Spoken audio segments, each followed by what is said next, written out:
following program is brought to you by your friends at Podcast One. Your Halloween parties are spooky good because you skip the supermarket and fly straight to Smart & Final, your Halloween headquarters. You want some candy? There's a whole aisle of candy, treats, pumpkins, party supplies, and spooktacular prices up to 25% lower than supermarkets. Plus, Foster Farms whole chicken or picnic pack are 89 cents a pound, limit 4 packs. And 64-ounce First Street 100% apple juice or cider, just 99 cents. Smart & Final for Halloween. Bring on the boo!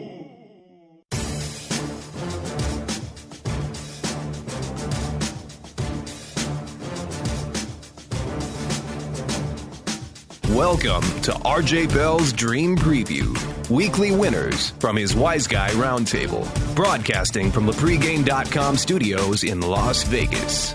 Here is RJ Bell.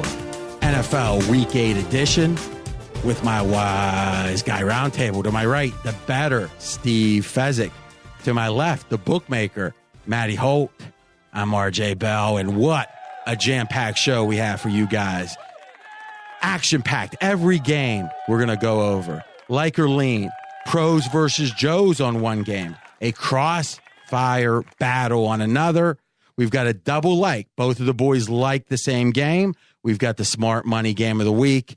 And three best bets. We always start, though, Fezzik versus the world. And this time it's Fezzik with his power ratings. He puts them up at pregame.com every Wednesday. In the forums, in my opinion, the best public power ratings from a Vegas perspective for the NFL. I don't even think it's close. But, Matty, you get 32 teams to pick from, and you disagree on one of them. And I'm going with the Cincinnati Bengals this week. So you've got the Bengals overrated or underrated? Overrated. All right, so, Fez, let's set the context. Where do you have the Bengals? Got the Bengals 17th best team in the NFL, half a point better than an average team right now. Now, that's interesting. So there's 32 teams. They're 17 and a half a point better. So what you're saying is more than half the league is better than that. So it's kind of skewed a little towards the top, the league. This week it is. Okay, but is that unusual? It moves around. And again, it's a half a point here or there. Right. All right. So I personally agree with you on this one, Matty. So make your case why the Bengals are better than average. I think all 5 teams he has ranked below him, Tennessee Titans, Denver Broncos, Tampa Bay Buccaneers, Buffalo Bills, are all better than the Cincinnati Bengals. So I think they should probably be down in the 18th, 20th range. You have to understand, too, this team only has 2 wins in the entire season, and one of them came against the Cleveland Browns. So this is a Cincinnati team whose offensive line has struggled all year long. They haven't been able to get anything going on offense. They only have 2 wins. One came against the Browns, and yet they're ranked as basically an average football team, and it just hasn't proven out on the football field this year. I think you're giving too much weighting to the first couple weeks and the most recent week. If I just look at the last 4 games that the Bengals have played, they almost went into Lambeau and beat Aaron Rodgers in Green Bay. They murdered Cleveland. They beat a Buffalo team that you think, I believe, that is better than them. Well, they dominated the stats. They outgained them by almost 200 yards in that game. And then they had one bad game, and we predicted it would be a bad game against the Steelers. I think you're overreacting to one bad game. You know, actually, I misspoke. I disagree with you, Matty, pretty strongly. This is funny. I actually think the Bengals are underrated here. Let's think about it. What is the Vegas market telling us? What was the line? What was the closing number, Pittsburgh, Cincinnati? 5. All right. 5? Where was that? 4. Went down to, it was 5. Oh, 5. Yeah, down closing number 3.5. Yeah. Well, went to 3.5 and then some late money back on the Steelers. All right, so home 4. field's 3. So, but was that a fade against the Pittsburgh team whose stats have been bad all year? But whatever it is, sure. Fezzik has Pittsburgh as tied for second in the power ratings. Do you disagree with that? No. And, okay. and Pittsburgh's been a top 6 team all year long here. So I would agree. So to me, you could make the case the Bengals. But they bet Jacksonville against Pittsburgh, too, way down. They bet everyone against Pittsburgh 4 weeks in a row. I'm not saying cause they bet them. I'm saying wherever the number settled. We all agree the closing number is the most accurate number, correct? No. Really? I completely disagree. Wow, you're the one. Yeah, you're talk about against the world. So you're saying at what point during the week, if we were going to make a bet and say we could take the close or any other point during the week. You could say Friday at noon. I will let you pick any other time, and we would, over the course of multiple seasons, say which line is closer to the result. What is the sharper line? For NFL Sunday, I would say Saturday afternoon, because at that point, all the Friday practices are done, and the sharps who follow the practices have made all their wagers at that point. But the public who comes in and buries it late Saturday night, early Sunday morning hasn't come in yet. All right, now this is fascinating. So what percentage, and you're behind, and again, we haven't kind of given your bona fides this week. Vice president at CG Technology, the biggest sports book in Nevada, takes the most action. So you're the guy, right? If Matty wasn't here, we'd be like, if only Matty were here, we would get the answer. You're here. What percentage of Sunday NFL action is sharp versus public? It's like 75% public Sunday. All right, and maybe even higher. All right, so let's call it 80. What percentage of action from opener till Sunday what's the split prior to that? So it's game day and not game day. What's the split not so game let's day? say not game day, because that would include Thursday, right? Thursday's a game day. So Monday, Tuesday, Friday, Saturday, and those 4 days, it's like the opposite. It's like 80% sharp. Oh, wow. See, I wouldn't have guessed that. Fez, does that sound right? Obviously, he's behind the counter. It sounds spot on to me. And in my own betting patterns, and Matty knows this since I bet against CGT, I'll be betting Sunday night. I'll be betting Monday and Tuesday. Then my bets dry up. You don't see very much. Oh, yeah, he's always complaining. You won't bet on Sunday. Saturday, well, I won't. The truth is, I don't bet on Saturday. You don't see any bets from me on Saturday. Then on Sunday, I'm firing right before the game starts. It's just that Matty... Because in that case, you're fading the Sunday moves. I'm fading that 80% money, but CGT is smart enough to realize that just because all that money's coming and it's not smart money, they never move and overreact to a number that I can bet against. So I wind up betting against other shops on Sunday morning. Now he's explaining, right? He's explaining why you're not getting any Sunday action. But that, because that makes sense, right? If you're fading the public, you're going to be playing at the square shops on the fade back.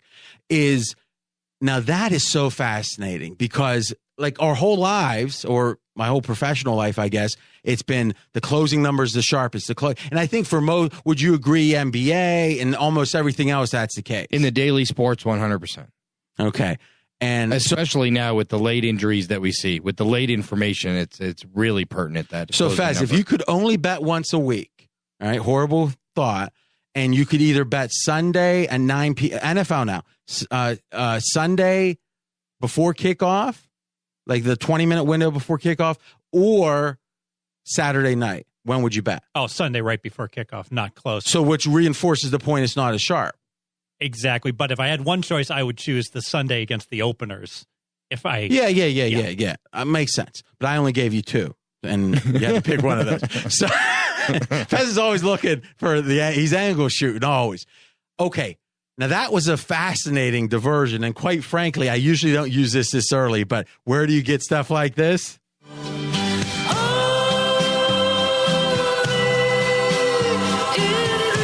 I mean, that was strong. But that said, Pittsburgh was 3.5 Saturday night. So same concept. Home field's 3. So the market said that Pittsburgh was 1 point better than the Bengals. Fez has the Steelers 4 points better than an average team, and thus 3 points better than an average team would literally be the 5th best. No, 3 points better would be the 7th best team in the NFL. So why aren't the Bengals the 7th best team in the NFL?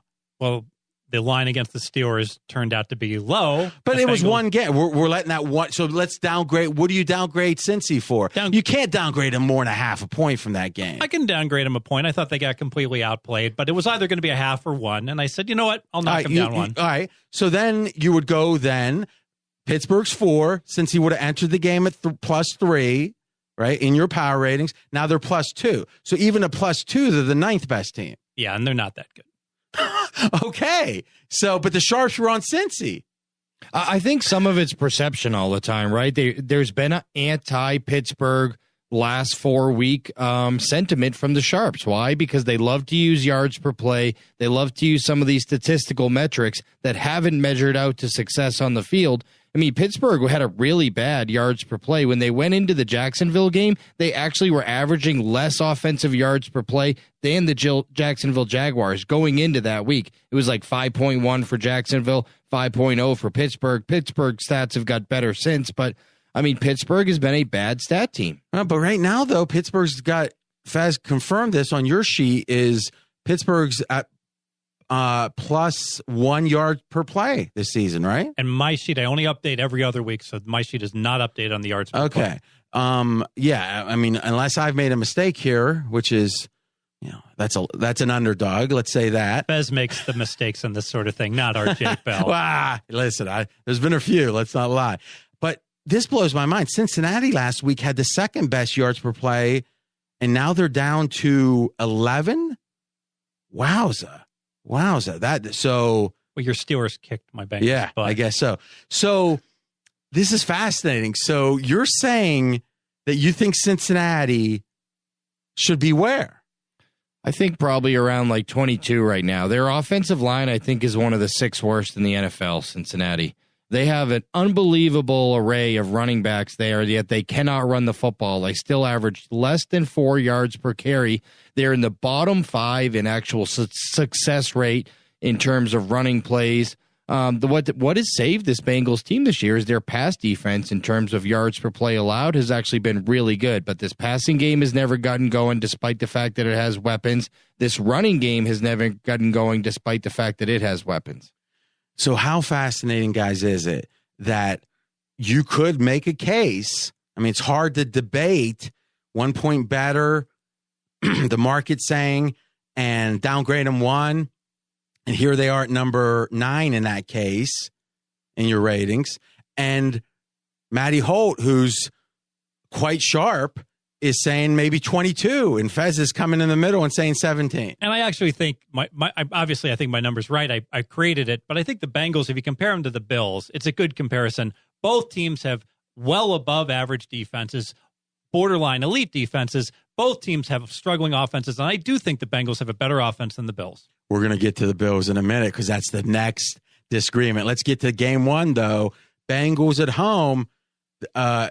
Matty Holt believes a team in the 20s is an 11-point favorite over the Colts. Lean or like? I like the Colts here. I mean, for obvious reasons. Yeah, I mean, for obvious reasons. I think this spread is massively overinflated. How can you lay points with a team like this whose offense has struggled this badly? I mean, their pass defense is good. That may help them here because Indy's not a world beater running the football. But I still think that Jacoby Brissett's done a well enough job managing this offense. And at this point, the expectation for the Colts team has to be Andrew Luck's not going to play. Jacoby's our guy. Let's go out there and run the offense accordingly.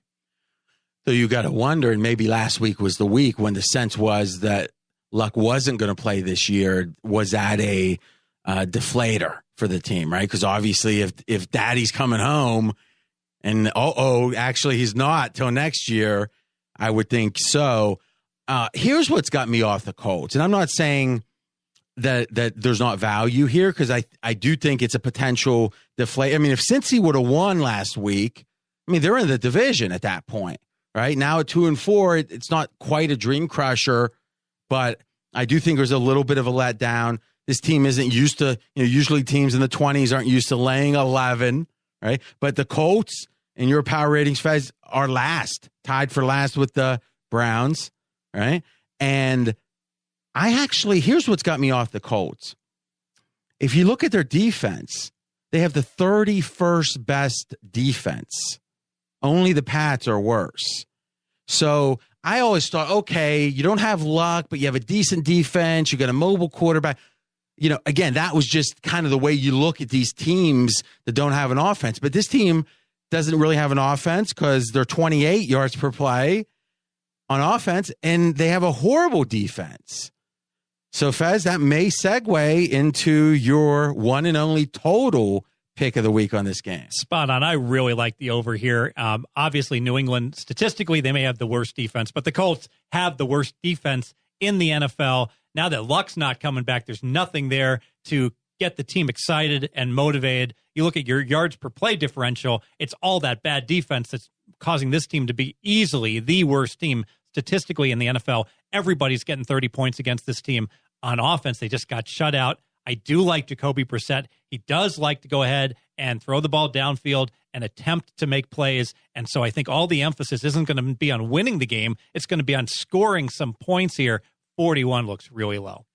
Under 41. Any thought? Over. Oh, I'm sorry. 41. Misspoke. Over 41. Well, I think the fact that this total, just the fact that it is 41 here reemphasizes my point that the spread in total here is almost such a big spread with such a low total that this is almost a correlated parlay. You're only a point or two away from this game actually being a correlated parlay. And we all know when a total this low, those points become a bigger premium. I think you can only take it with the Colts. Okay, so that's fascinating. So the theory is that when you have a big underdog is and I can explain it for people on the air if they want to know. If you walk into a sports book and you on a certain game, if you ever say, hey, I want to play this team in the under, and they say you can't in a parlay because it's correlated, it's 3.5 times the spread as the total. So in this case, the spread's 11, 3.5, that's almost 41. 3 is 33, half of that gets you to 39. You're only a point or so away from this being a correlated parlay, which means most books wouldn't let you parlay the side and the total. I once parlayed Alabama minus 46.5 to the game going over 49. I am proud of that. I do not doubt that at all. Steve Fezzik. Great stuff, Matty. Stepping. I mean, you're so wrong about the Bengals, but that was good. No, good. Really, honestly, all joking aside, is having that behind the counter perspective. I don't care how good of a bettor you are, you're not behind the counter all day, right? You're spending, well over 40 hours, and it pays off, and the Dream Preview benefits greatly. Okay, Fezzik versus the world. This is fascinating. I disagree with them on one team, the Raiders, and Colin Cowherd disagrees with them on the other team, which is the Bills. So let's set the context. Where do you have the Bills, Fez? So I have the Bills a below average team. So you got Bills number 21. 21. So 4-2. 4-2. You've got them number 21. Fascinating. All right, let's hear it. Now, Colin, in his top 10, he does every Tuesday. We're taping on Wednesday. He actually had the Bills number 10, and thus 11 spots, a third of the league difference in his assessment. Let's hear Colin. Number 10. A bubble team, I'm going to put Buffalo in because they're tied for the second fewest touchdown passes allowed. They're hard to score on, and they have a real pass rush. They do lead the NFL in turnover differential at plus 10, meaning some of this is random. They've had a few fumbles go their way, and I think they're limited with Tyrod Taylor. They're better than I thought, but they are not a team that can win shootouts. And I think the better you are as a team, you can win several different ways. But I like their defense. It's a blue-collar football team. They don't make a ton of mistakes. Bills at 10. Respond, Fez. Well, I think he kind of made my case for me when he's saying they're plus 10 in turnover differential, and they've gotten some favorable fumbles. Well, let's look at their last two games. This team's been lucky for the most part. Well, first of all, that's the same thing. He was saying the favorable fumbles is explaining the turnover differential. It's not a second point. Sure. So just last week, they're playing Tampa Bay, and they're down 7 late against a Tampa Bay team with a quarterback that's not even 100%, that has a terrible defense. They managed to fire back and tie the game. There's 2 minutes left. Tampa Bay is the clear favorite to win this game at this point. With both defenses gassed, they kick off, and Tampa Bay fumbles the ball, gives the Bills the game. So that's just one of those 10 lucky turnovers that they've gotten their way. What was their game before that? Oh, they were playing the Bengals. Well, they got crushed by the Bengals in that game. Statistically, a phony final where the Bengals only won by 4. And the Bengals are in the 20s. And the Bengals are an average number 17 team. I can't imagine that you could consider Buffalo to be a contender. Yes, they have a fine defense. They also have a horrible offense. Look at their yards per play differential. What is that in the league? Like 23rd, 24th, somewhere around there? I agree with you that Colin seemed to be, what was Tony Soprano? Tony Soprano had the line where he goes, it's fighting against its own essence or something. But it was like a deep wisdom from Tony Soprano but here's what causes me a pause. Mike Lombardi, one of my probably my favorite, former front office guy. And again, Belichick's right-hand man, right? When he's talking about, saying, Lombardi, we want to give you 6 figures to hang out with me and talk football, right? How good is he? He likes the Bills. He thinks his Bills is a top 10 team. So I don't know why, because if you look at the math, well, net yards per play, and we'll be talking about how maybe, obviously there's some validity to it, but is it as pristine a stat as the wise guys think? Because the wise guys do love it. And I do tweet out every Thursday now, right before the game starts on Thursday Night Football, my sheet of offensive yards per play, defensive, net, year over year yards per play, turnover differential, and strength of schedule all in one easy to print single page sheet. Bills are number 24. So, where is the stats? Where's anything other than these wins, which we could say are some close wins, and also benefiting from the turnovers that makes the Bills a good team? I don't see it, but Lombardi does. And I will say this, everyone, and including myself for years, has talked about the complete and utter randomness of turnovers in the NFL. And then in the last couple of years, Pro Football Focus and some people have done some studies, and while fumbles are almost still completely random, interceptions aren't. And when thrown interceptions aren't as random. And Buffalo, and especially Tyrod Taylor, has a history of not throwing interceptions in the passing game. So you could say that, wow, they're always, they're so high in the turnover differential. They're probably going to be. It's not going to be a surprise if their points per game are low or if they're actually passing yards per game are low. But the fact that they don't take many risks in the passing game means they're not going to turn the ball over much. And when you have an elite defense, you're probably going to create turnovers. So they're always going to be screwed in the turnover differential. Hold on one second, Fez. That is such a fascinating point, because I was having a discussion with a really respected fellow on Twitter who is a stats guy. He does some work with Pro Football Reference and such. And, I apologize. I forget his name right now.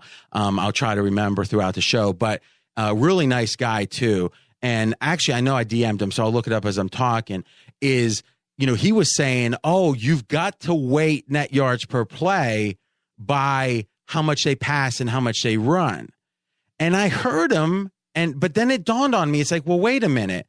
If there isn't some fundamental reason not to pass every down, the worst passing team in the league averages more yards per attempt than the best running team. So why not pass every down? Right? I think part of that answer is the old Woody Hayes, right? There's more turnovers. 2 bad things can happen when you pass. And because there's more turnovers per play when you pass, then in a way you've got to accept your stats are going to be worse, but there's going to be some correlation, you would think, to running more to less turnovers. I completely agree, because half of the fumbles in the league occur on passing plays with quarterbacks dropping back. So on passing plays, you get all the interceptions and half the fumbles. If you run the ball more, you can eliminate a substantial portion of the potential turnovers per game. Agree strongly, and the Bills do run the ball half the time, so it makes sense they should win the turnover battle by a little small amount. Another disadvantage of passing the ball is it will get your quarterback killed eventually if you pass on every down, so that's a negative. And also, on certain downs like 3rd and 1, 3rd and 2, studies have shown you're better off running. Although you average 7 yards on the pass play, you're better off averaging 3 running. Yeah, and Football Outsiders in this case, they grade every play based upon what the requirement is for a successful play, right? If it's 4th and an inch, getting 2 inches is success, right? You can do better, but you don't need to do better. By the way, it's Football Perspective is the guy's site, FBG Chase. Really nice fellow, actually, and he writes for 538, Pro Football Reference. But he's one of those guys that is quite sharp. I mean, my stats, I had like 4 stats classes at Ohio State. So yeah, a lot of college stats, but I'm not close to a PhD or whatever. And a lot of these guys on Twitter, it's hard to gain any real benefit from because there's such sanctimony about their superior stats knowledge, right? Which is fine. They have a right to, because they do have, in many cases, that superior stats knowledge. But this is a fellow that knows a ton and is a very helpful guy. So I think something we should all appreciate there. I guess the question is, Fez, how do you respond to that? It's saying if the Bills are playing a game that lends itself to having a good turnover differential, understanding that some percentage of it isn't luck. But let's think about what percentage is that? There's 4 elements to a net turnover margin, right? On offense, how many times you fumble, how many times you have an interception. Fumbles, I think we can agree, are probably 10% skill, probably sounds right. Some guys don't fumble as much, but they don't really, the guys that fumble don't last in the NFL very long, right? I would say throwing interceptions is probably 70% skill. Is that right? You guys it's are not. high. I don't know if it's 70, but I would say it's certainly higher than 60. 60? Let's call it 50. 50. I'd go even lower. There's so many so many tip balls. Yeah, I think it's 50-50. Call it 50. All right, so it's 50. And I think on defense, it's hard to say. On fumble recoveries, I think it's almost 0 is skill. I mean, yeah, it's completely random. Where the sacks are skill. Okay, so you're saying more sacks equals more fumbles. All right, so let's give it 20% skill on causing fumbles, and then if they're recovered or not is pure luck. And then interceptions, I think at most is 20% skill. Yes, right. At most. So if you add, actually adds up to 100, exactly. That's like we planned it, and divided by 4 means 25. All right, that's an interesting number. I've never really done that math. Is that a fair number to say 25% of net turnover margin is skill, 75% is luck? I agree. Yeah, I like it. All right, interesting. And I could say that you could make a very strong case that Buffalo has a 25% less chance or 25% greater chance of winning the turnover battle per game than a team that throws the ball twice as much as they do. And I'm going to disagree, and I'll put my money where my mouth is here. I will certainly, if you want to go ahead and lay like minus $1.30 on the Bills to win the turnover battle on each and every game going forward, I would take plus 130 in a heartbeat. I really think going forward. Whoa, you don't get plus 130 there you go. On a minus 130. The point is over the rest of the year, I think. not from a bookie. I think over the rest of the year, a good number on what's the Bills' turnover differential going to be? Probably win the turnover battle by a half, something really small. Well, so first off, doing math at the, as something's recording in real time isn't the way to do math, right? So, Matty, if you think about it, is if 25% of it's luck and the Bills were the only skill team and every other team had 0 skill at turnovers, then the 25 would make sense, right? So now the question is, how much better are the Bills? It's going to be some fraction of the 25, which Fez didn't explain that, but he wanted to take advantage of it. Right, Fez? Yeah, plus 105. No, but that is interesting. Where would you say no? So if Matty was willing to lay minus 105. I am willing to give him plus 105 on every single Bills plus game 105 the rest of the year. Now, that's fascinating. Would you bet that?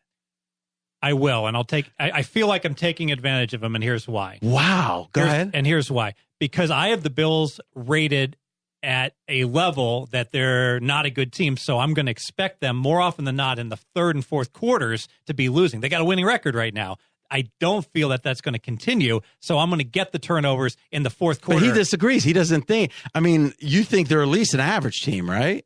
I'm willing to. I didn't put the bet out there because I think I would lose it. And, everyone always tells me you're going to lose this and that. And at the end of the year, the vig scoops the money. I don't even need the plus 105. I will bet straight up even that the Bills are going to lose the turnover differential going forward. We'll talk about the amount off the air. There's two different. Oh, no. Why are you trying to talk him out of that? I'm taking that wager right there. I am going to take him on Buffalo even every game the rest of the year. So right now, and if it's a push, it's a push per game. If they each have 1 turnover, it's a push. $20 a game. Let's do it. Done. But I just heard 2 different bets, and you guys can do what you want. One bet is from here on, do they have a positive turnover margin as one single bet? No, not one single bet per game. Each game. Okay. Matty's thinking they might lose to the New England with a -8 turnovers in one game, which is a valid concern. But we'll do it each and every game. $20. It'll be fun. 20 each game. I'm in. All right, so we'll do updates. We'll do updates every week on that. Quick one. It's the smallest bet for both of us of the year. Yes. We'll make it fun. Yes, it is. Hey, listen. You know what's funny? I always connect food with money. When I think of $20, I'm thinking, well, that's 4 Subway sandwiches, right? I mean something. I don't eat Subway. You know what my dad used to say? I'd be like, oh, that, when I was a kid, it'd be like, oh, that's only $5. He goes, go try to get someone to give you $5. That's a Grimaldi's large pepperoni. All right, pregame.com, RJ Bell, Steve Fezzik, the bettor, Matty Holt, the bookmaker, but no Vig in this one. All right, let's get going quickly on this one. So Bills are 2.5 at home against the Raiders. Matty, lean or like? Lean Bills. I think Oakland coming across the country, the way that Buffalo runs this football, the only, and I do mean only, strength that this Oakland defense has right now is Khalil Mack and his ability to rush the passer a little bit, put a little bit of pressure on opposing quarterbacks. That won't matter with Buffalo. They're going to run the ball up the middle, and Tyrod Taylor's going to run away from Khalil Mack and that pressure. I think Buffalo gets the job done here. Fez, lean or like? I lean to Oakland. You know, that Khalil Mack, he was a fine player in college. You know where he played college? Buffalo. You don't think he has this game circled? Also, Oakland played, normally I don't like betting on the West Coast team going east. It's homecoming for him. And because they've got... Wait, hold on. Your lead handicap on this game is there's a defensive player. There's a defensive player that went to school in the area? At the University of Buffalo? Absolutely. You don't think this is going to be his circled game? Probably more significantly is it's the fact that Oakland... Usually you want to go in the sequence of significance. Fair enough. But he mentioned Khalil Mack, so I thought it was a good segue. Oh, contextual. All right. Yeah, so the fact that they play on Thursday, so now they got their all-in game against Kansas City. They got the win. So they've got 10 days. They're flying out on Friday. So West Coast going east doesn't matter here. They're going to be on the East Coast on Friday. What's funny is Matty was like pointing at the soundboard going, give it to. Now, here's my question. I'm going to call you out a little, Matty. Is in our production notes, you had a like on Buffalo, and now you went with a lean. So what happened? I told you. I had to write them down again. All right. Because actually, I ended up having the Bills. Adam Kroll, I do 2 picks early in the week. I like the Bills here, and it was one of my 2, and the other one's my best bet. And I do think there's something fundamentally wrong with the Oakland offense here. They throw too many balls downfield trying for too many big plays, and it's really disrupted their offensive rhythm. Listen, and here's my disagreement with Fez, is the Raiders. All right, so we already talked. Now, we've talked at length about the Bills and Colin's take on that. But with the Raiders, you've got them 13. You got them 1 point better than an average team. You started the season with them a half point better than an average team. So they're 3-4. And somehow they've been upgraded this season. So right now, you think the Raiders are better than you thought entering the year. Incorrect. I think they're exactly the same as I did entering the year. I had to upgrade them, RJ, because the average NFL team is worse than they were at the beginning of the year because Aaron Rodgers is out for the year. And we've had so many key injuries with other players and that have gone down that the average team in the NFL is now at least half a game below average. All right. That's fascinating. And that is an interesting way. Now, that explains the half-point upgrade, but it still doesn't explain saying they're 1 point better than average. Yeah, and here's why I think they're 1 point better than average. They played one game this year without Carr, all right? Disaster. They got smashed by Baltimore, so their stats were horrific in that game with Manuel. Manuel's not an NFL quarterback, but they really, in my opinion, had to play 3 games without their star quarterback. They lost in the second half to Denver because he got knocked out, and he came back too early against the Chargers. I love what I saw when he came back against Kansas City.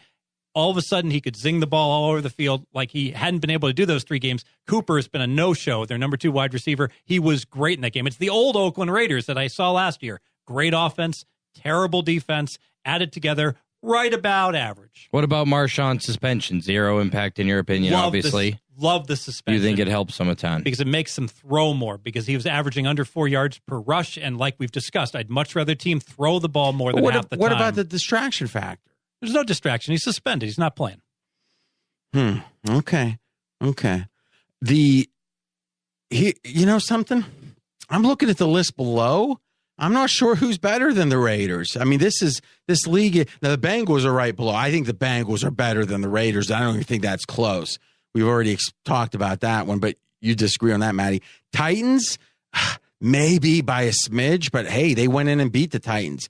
Broncos, I thought the Broncos were a good team, actually, but this is about 2 of the worst straight, it's one thing to lay an egg 1 week. When you lay an egg 2 straight weeks, when the team's really motivated off the, being embarrassed the week before, I think that's very telling. Tampa Bay. We did a study on that, Denver, in our office. We've been doing a bunch of analytical studies on the impact of non-quarterback players in the NFL when you get cluster injuries, and they seem to be meaning more than ever in the NFL this year. In the case of the Denver Broncos, you had offensive linemen mixed with starting wide receivers, and that has been a recipe amongst a lot of teams for complete disaster on offense. So wait a minute. You guys actually track and tag, okay, this team has cluster injuries here, here, and here, and then you kind of do analysis in hindsight of saying what were the results in the games they did. What combination of injuries effect, because you're saying there's an effect between position groups. Yeah, so we took all the games guys, with 3 or more starting players, non-quarterback, offensive linemen, 1, 2, or 3 wide receivers, and starting running back.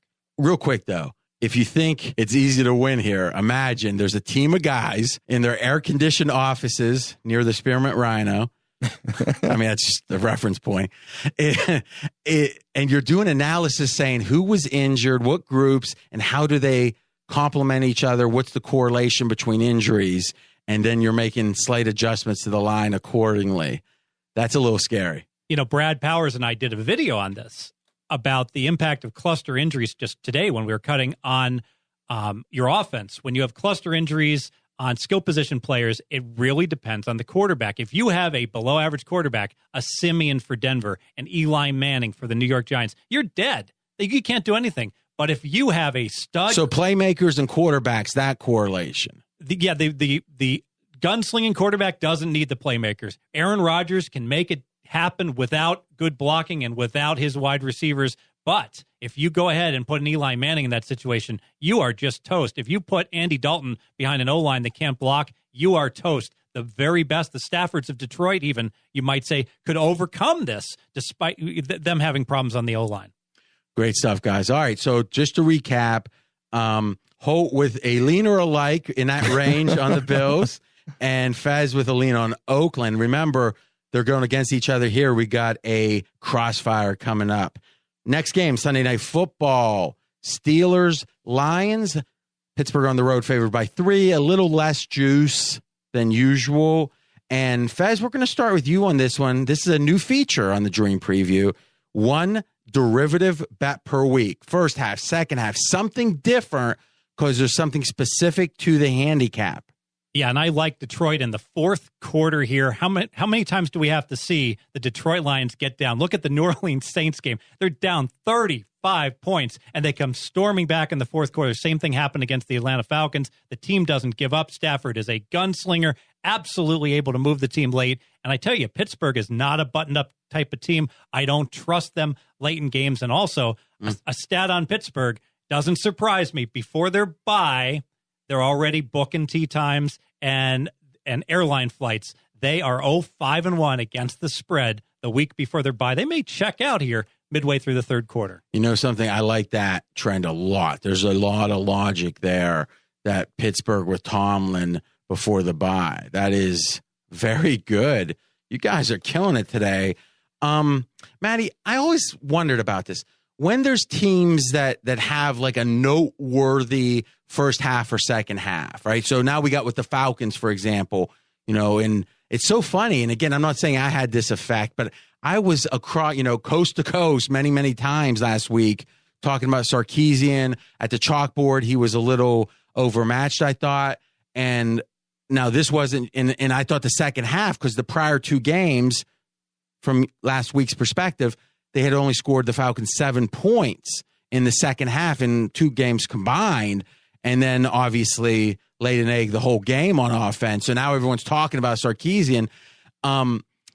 With something like the Falcons, you have mathematics to say first half, second half totals, for example, and at what point do you take notice to some skewed results where it's like, oh, wow, this team's just so bad in the second half? Or do you just stick to your models and let the pros, if they believe in these skews, hit you a couple times and get in shape with just a couple of bets? So there's certain things in sports betting where you have to let the numbers tell you the truth. No matter what your eyes tell you, your eyes are lying, the numbers are more right. But there's certain things in sports betting where your eyes are more right than the numbers here. And the problem with second half numbers is you get teams with big leads running the clock out, not trying to score anymore. So suddenly their second half numbers look bad, or compared to a team like Detroit, who's always down but comes flying back late. Jacksonville Jaguars 2 years ago. Last year, everyone loved the Jags because 2 years ago they were down 30 every game, and Blake Bortles had this unbelievable amount of passing yards in the fourth quarter. Then going into last year, people liked them.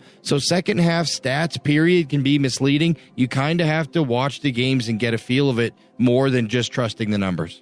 Fair enough. And maybe you're making the case that there's some potential deceiving numbers in second half. But if it's baseball, if it's whatever, if teams are, if a team has 10 straight games that they score in the first inning, right? And you guys have first inning bets. Are you going to stick to your algorithm, your very simplistic algorithm of first inning head to head, or are you going to start to tweak it? We're going to have to start to tweak it because the bettors always take notice. Sports betting has grown leaps and bounds, and people pick up on those things so fast now. And probably the number one thing, and what's the most famous NBA totals bettor? Harabus? What's his name? Yeah, Harabolos. Harabolos talked about how he was killing it because like the total in an NBA game would be 200. And you get more data, 82 games versus 16. So the bookmaker would say, we'll make the first half 100. And they'd just be bombing the Utah Jazz games under 99.5 and under 99 because their first half was like 5 points lower scoring than their second half. Team tendencies show up with bigger samples. Baseball, NBA, such a short sample. Usually the bookmaker on any total that's 46 just makes the first half 23.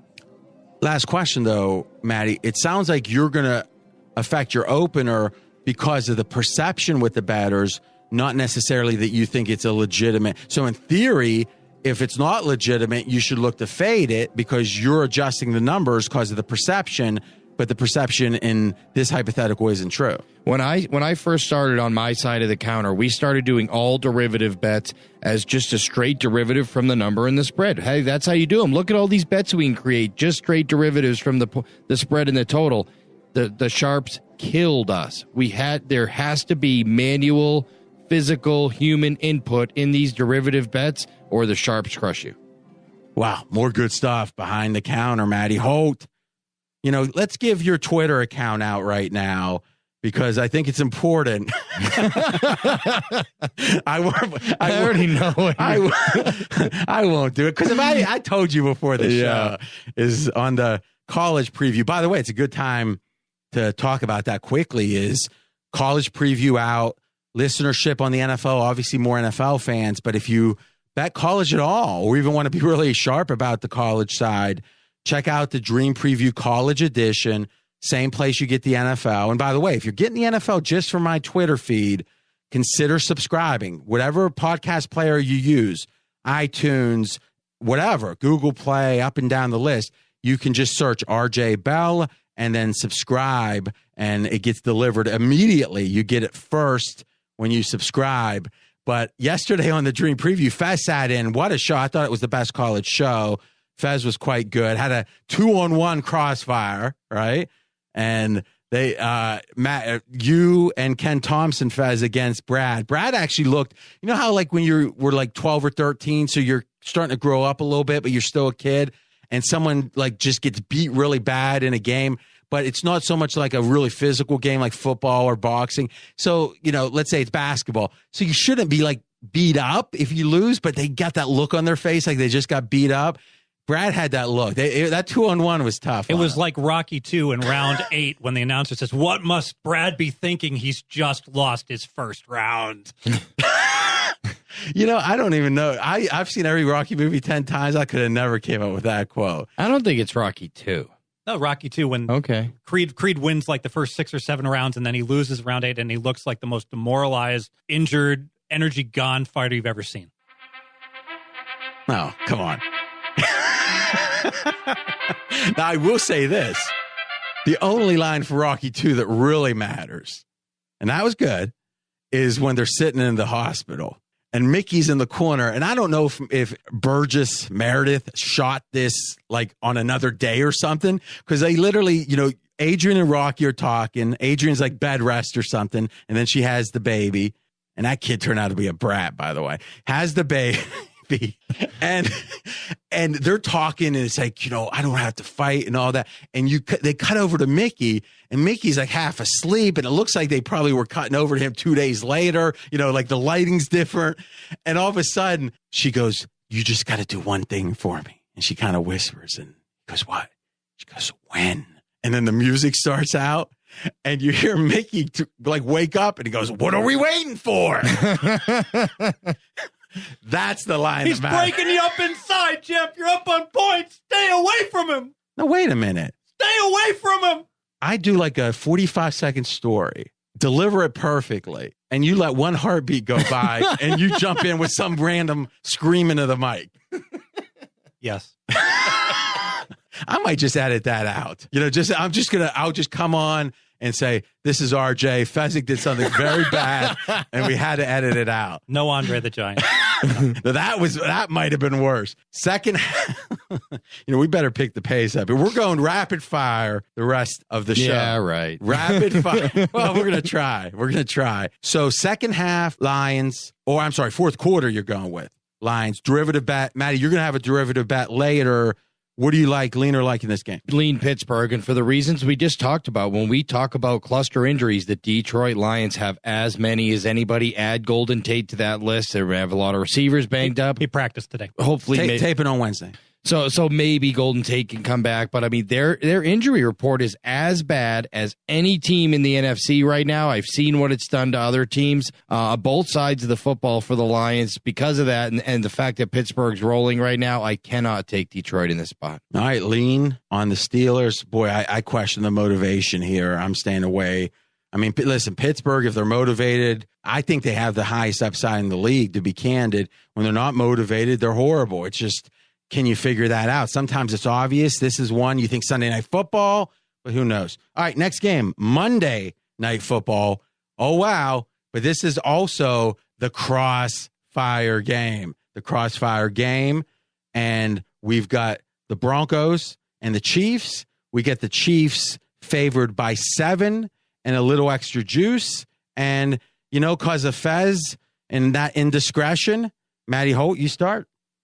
Look, I understand the fact that the Chiefs are a better football team right now, and this is one of the things that everyone talks about. What is the value put on division familiarity? We saw it last week where everybody bet Cincinnati because they're a division rival with Pittsburgh, and they know Pittsburgh, and they play Pittsburgh, and they hate Pittsburgh. But we don't think the same thing about this game. Denver hates Kansas City as much as any team hates another team in the entire NFL. I think the Denver Broncos have played the 2 worst games maybe in a row that they've played in the last 3 years. And Trevor Siemian has been terrible. And we talked about the cluster injuries to the offensive line, Emmanuel receivers, and that receiving crew. But this is a good coaching staff, the best defense in the entire NFL. I expect this game actually to be low scoring, and I think Denver is going to hang around. Like Denver for Matty Holt. Let me ask you a question on that. Is when you look, so your rationale of the last 2 eggs is eggs laid is injury? I think it has to do with some cluster injuries and the fact that Trevor Siemian has been so bad when teams take away that short passing route. All of a sudden, teams are bunching up on the line to hurt the running game and also taking away those short routes. Well, everyone knows it. That's all they talk about on every show. Everyone's jumping the line, both on receivers and in the running game. Trevor Siemian knows it. The Broncos know it. Their opponents know it. They're going to have to throw the football downfield and find a way to effectively do that. And what better team to do it against than the Kansas City Chiefs, who have all kinds of injuries in their secondary, and they showed it last week against the Oakland Raiders. The Eric Berry injury showing up, the other injuries in their secondary showing up. If Trevor Siemian could actually have a better game throwing the football against a secondary this week than he's had the past 2 weeks. Yeah, but didn't they have Siemian with a game plan for a year and a half almost of short passes for a reason? Sure. So you're literally saying you're making a bet that Siemian can do something that the coaching staff has ascertained he can't do. And you're thinking maybe he has a better chance to do it against KC. Yes. Okay. I'm not saying you're wrong. It's just want to understand. Fez. All right. I'm on the other side. Like Kansas City, minus the 7. So let's address this issue. What do you think about the whole idea of why Denver laid the 2 eggs and Siemian going downfield, all this stuff? Yeah, I think Matty's correct. Siemian hurt his shoulder. So he can't throw the ball downfield right now effectively. His top 2 wide receivers, Sanders, is out. Demaryius Thomas is injured. How is he going to throw the ball downfield when his top 2 wide receivers can't play right now? They had their home run game against the Chargers because they lost as a 14-point favorite. We talked about what great spot it was against the Chargers. They scored. You mean the Giants?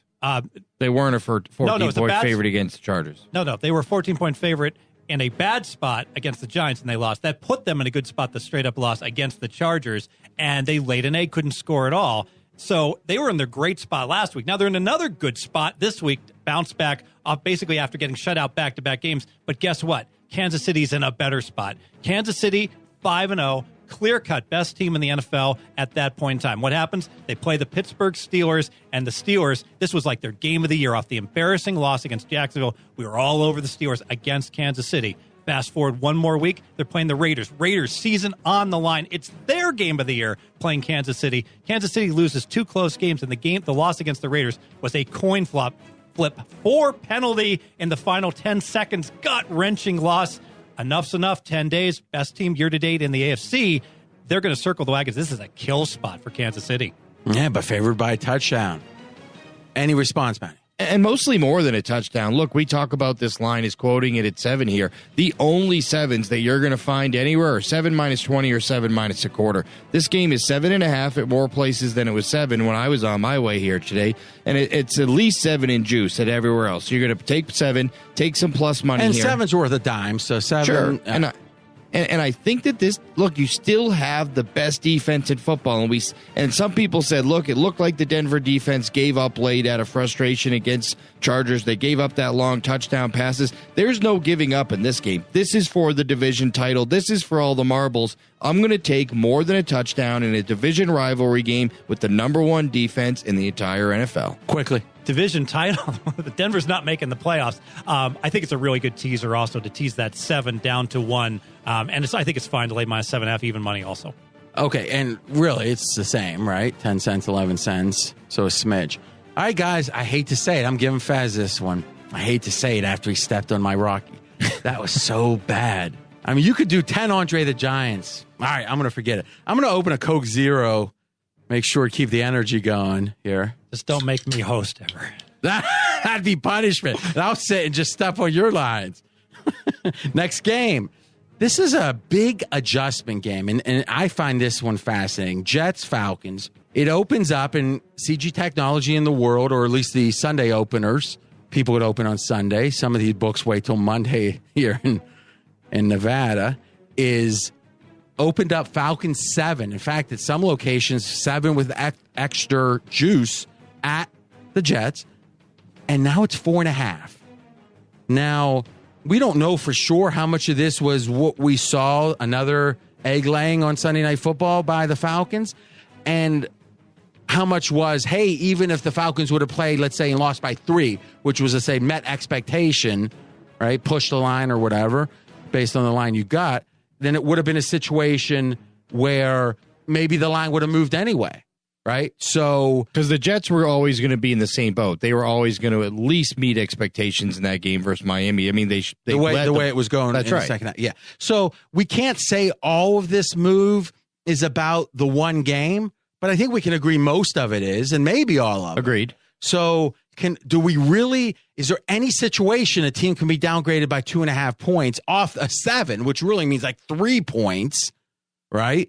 Do we have to look Falcons just because it looks like an overreaction? And oh, by the way, it wasn't us, the bookmakers, who downgraded these teams or adjusted them that much off those games. It was the bettors who demanded we make those adjustments because they were only going to bet one way until we did. Lean or like? I'm going to go ahead and lean Atlanta here. I've been all over the New York Jets all year. I've been all over Fez, telling him how wrong he was in the Jets, how the Jets are so much better than he had them rated. But this is a case here where we have a team that was supposed to be in the top 5 against the team that was supposed to be the dead worst in the NFL. They haven't closed the gap that much yet. Atlanta is going to be under heavy scrutiny this week, and the talent on the field's too much. I think you get as motivated an Atlanta team coming off that loss. I think they're as motivated to win this game as they were last week against the Patriots because of how embarrassing it was. Fez, yards per play. We're talking about it right now. the number one team in the NFL from the wise guy's favorite stat, the Atlanta Falcons. Yeah, just amazing. And yet they run wide receiver sweeps on 4th and 1 on the goal line and lose 4 yards. I lean Jets. I think, Matty talks about how motivated Atlanta's going to be. How motivated can they possibly be compared to last week? They had Super Bowl revenge. They had just lost as a 13-point favorite straight up. It's game of the year. Circle the wagons, and that's why the bettors came in so hard on Atlanta. And now you're going to tell me they're going to get up for the Jets? I'm not buying it. But what do we look at? If we look at yards per play, right? Everyone eventually quit caring about quarterback rating because there'd be a situation where an elite quarterback would be 23 and some quarterback you wouldn't wish on a enemy is like 3. And people are like, well, finally that stat doesn't matter. What is happening? You love yards per play. You talk about it more than anybody. You are the number one advocate for yards per play in the world. What is going on with the Falcons in this number? And they were number 1 yards per play last year. They're passing offense, so they throw the ball a lot more than they run. And they've struggled in the red zone with bad play calling. So I think they've moved the ball from the 20s to the 20s, and they've just not been able to get the ball in the end zone. But when you go to the red zone so many times, doesn't that normally equate to more scoring, period? At some point, your red zone percentage, when it's so inefficient, has to come back to the mean and be much more efficient. It has to come back somewhat to the mean, but it doesn't have to come all the way back to the mean. What's confusing to me about Atlanta is they've got 2 really good running backs. You would think they could just pound the ball in. So why are they running gadget plays to try to score on 4th and 1? But hold on a second. Because we talked, and I thought it was super interesting. We talked about turnovers and what percentage of turnovers are luck. We've kind of arrived at 25%. I like that number. What percentage of red zone efficiency is luck? Because I've always been a big believer that if you find the biggest differential between overall offensive efficiency and red zone efficiency, either plus or minus, if a team's much better in the red zone or much worse than their baseline, it doesn't matter. If a team's 5th in offense and they're 12th in the red zone, that 12th is above average, but they actually have a big negative differential to the bigger sample size of all their offensive plays. I've always been one to say I want to play on those teams because obviously the teams that, let's say, are deficient in the red zone, because my belief is that's the smaller sample size. That's going to, as you called it, regress, come back to the bigger number. And thus nothing is going to affect scores more than red zone. So that's affecting the score. I think that's a great way to find underrated or overrated teams. Because the flip side is if you're killing it in the red zone, it only takes a couple 3rd and 4s that are goal to goal from the 4 that are touchdowns instead of field goals or vice versa to really swing your point numbers right over the course of 5, 6, 7 games. Correct. And to your point, look, with the yards per play, what they do say is this offense isn't totally broken. It's still moving the football in an effective manner.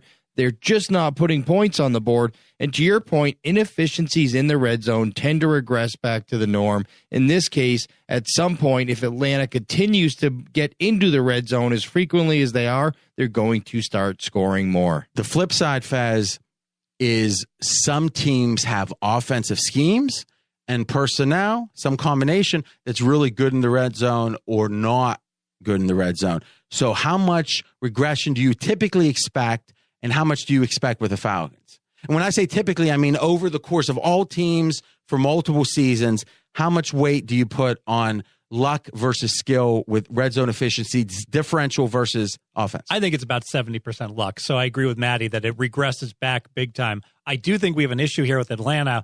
It's really difficult when someone's looking over your back at all times, RJ, and you got Sarkisian being called out as being the OC that cannot get it done. So now, all of a sudden, 4th and 1, I think he's going to be crippled a little bit in terms of what he can call, and he's scared, the media's going to be all over me if I do this, and that may cause even more problems. So not only do you guys agree with me, Sarkisian is probably overmatched at the chalkboard?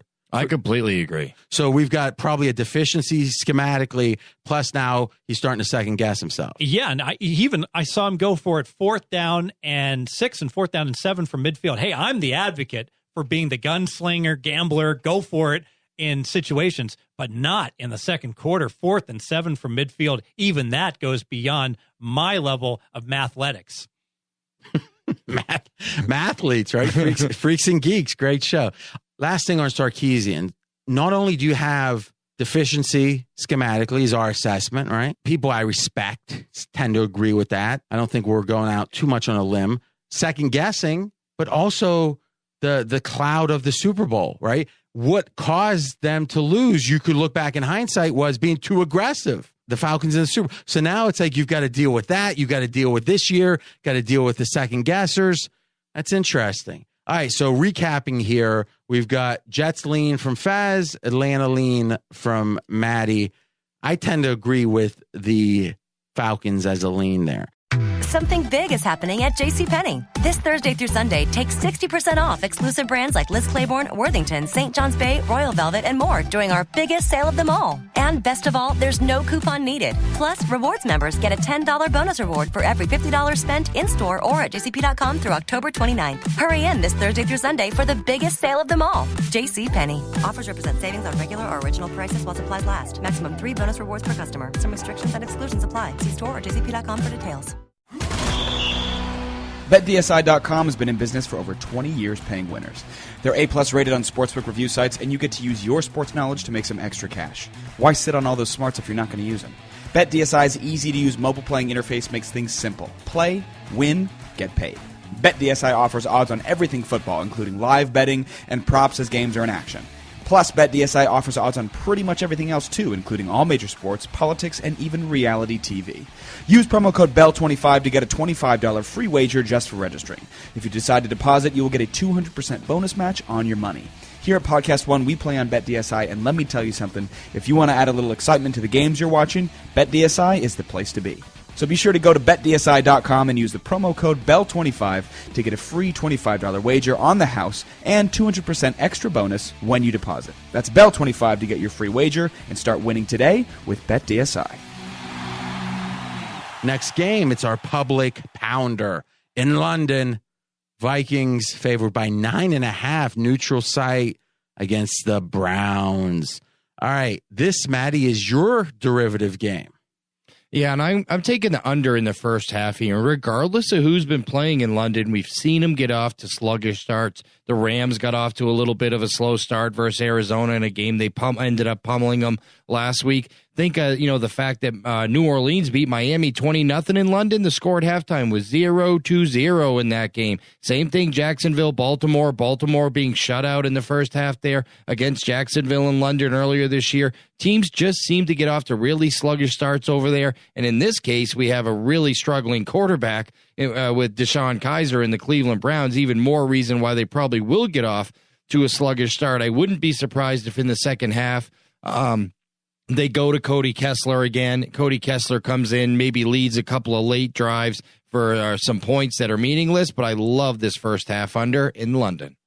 Now, that makes sense. Fez, what do you think of that handicap? I really like it because Minnesota just played Baltimore, another offensively challenged team, and they just ground it out. Don't make any mistakes. They're missing Diggs, their wide receiver, and they won this game, RJ, 24-9.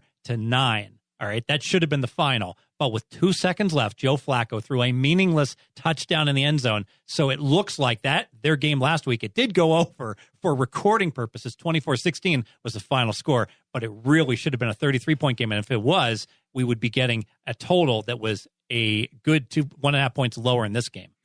And, Matty, I must say, and we'll tease ahead to the best bets here within the half hour, is your handicap on that Browns under against the Titans was one of the best handicaps I've heard in a long time. I mean, it was like, it made so much sense. Game played out. I mean, it's like hitting that golf ball, right? Bing. And just that, it doesn't happen all the time, but. How many touchdowns in that game, Matty? 0. All right. Cleveland Browns in this game. Kaiser, if you look at his stats, worst season for any quarterback this century. And he actually played worse last week. Benched during the game, right? And now he's back playing again as of Wednesday, and it's been announced. I mean, it's hard enough to win. I mean, what is Hugh Jackson doing? Like, whatever. It's half dozen of one, or maybe not half dozen. It's 1 out of 12 of one, or or 8.5% of the other. I feel like they had to start Kessler this week. This is a mistake by Hugh Jackson. I completely agree with you. I'm saying I don't know if there's much difference, but why go against Kaiser's confidence? I get going with the one-time change, saying, "Hey, Hogan, give us a shot here because Kaiser's horrible." Then you put Kaiser, but you can't bench Kaiser in the game. Yeah. You bring him back in. So how bad is Kaiser? Oh, he's terrible. And so is he so bad that you can't bet the Browns? Yes, he's Ryan Leaf bad. He's worse than Ryan Leaf. And then the report, he's out well after midnight, Friday night at some club. I got to tell you this, RJ, as a handicapper, if I'd given out losing picks, we hadn't won once all year long and it was week 9, you would not find me at the Hyde nightclub at 2 a.m. on Friday night. I'd be upset. This also, though, is a public pounder. And, but that's the thing, as a Steeler fan, we didn't talk about Martavius Bryant. I mean, this is a guy that leaves the team in a lurch because now listen, I mean, I don't know. Is he addicted to weed? All the weed smokers say you can't get addicted, right? So are we busting balls on a guy that is addicted? I guess not, right? You can't be addicted. I can't go 24 hours without iced coffee. Well, there you go. But that has an addictive chemical in it, caffeine. I'm guessing for $10K. How much would it cost for you not to drink coffee for a whole year? $10K is probably a good number. All right, so you're not that addicted. How much did Brian give back, right? So last year. So he leaves his team in a lurch. Hey, we've all made mistakes. I certainly have. So you would feel like he'd have some obligation to do right by his team, and lo and behold, he's crying because he's not getting the ball when they're winning. And I mean, he has one. It's not like it's a contract year even, right? Well, I mean, he wants his stats. I get it. But. And he's not Antonio Brown. Look, some of the prima donna receivers in the NFL get away with this. Odell Beckham Jr., Antonio Brown, they get away with it. Martavius Bryant isn't at the point where he can get away with it. I actually thought Tomlin did a move that was so proactive for this team this week. I give him credit. Yeah. He was hard.